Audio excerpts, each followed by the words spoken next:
Hola, una companya vostra m'ha demanat un dels problemes, de les qüestions que surt després del vídeo d'escales de reducció, perquè aquesta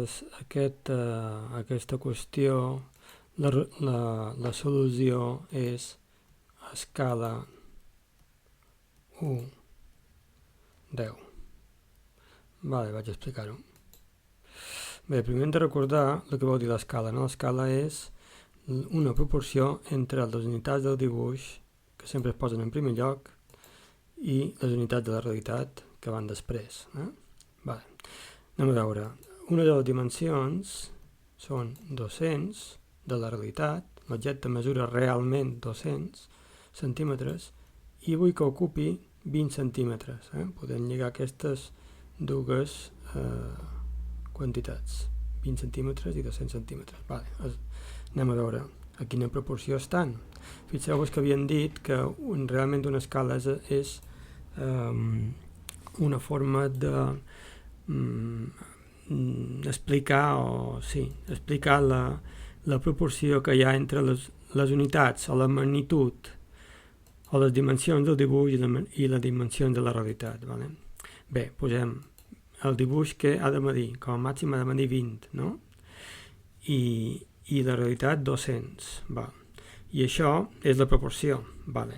Les escales no se solen posar així, sinó que sempre se solen posar que un dels dos, o el dibuix o la realitat, estigui expressat en la unitat. Vale.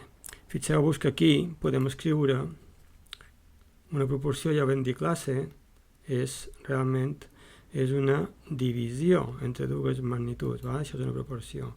I això, simplificat, ens queda 1 partit per 10. Vale. Per tant, aquí ja tenim, en principi, l'escala a la que podríem dibuixar aquest objecte si només tingués aquestes dues, 20 i 200. Aquestes dues, l'objecte en la realitat mesuraria 200 centímetres i en el dibuix en mesuraria 20. Vale.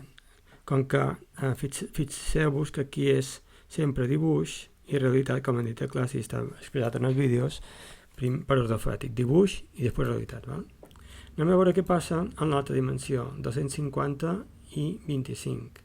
Una altra vegada, 25 ha de ser el dibuix i 250 és la realitat. Les posem en aquest ordre aquí perquè són les unitats que ens diuen. 250 centímetres mateix l'objecte, per tant la realitat, i el dibuix ha de mesurar 25 com a màxim. I això, com he dit abans, també és una proporció, 25 dividit entre 250, i això equival o és igual a 1 partit per 10. Per tant, aquí també ens dona una escala, això, de 1 partit per 10. Aquesta proporció correspon a una escala de 1 partit, o sigui, 1, 10. Escala 1, 10. Fixeu-vos que com que les dues escales que ens surten aquí són el mateix, són iguals, doncs posem amb una escala 1, 10 funcionaria el tema. Aquí i aquí, els dos tenen escala 1, 10. Si resulta que alguns hagués sortit distint, doncs posaríem, si per exemple aquest hagués sortit el 15, hauríem de fer el dibuix a escala 15, perquè si no l'altre no cabria, l'altra dimensió no hi cabria. I això és tot.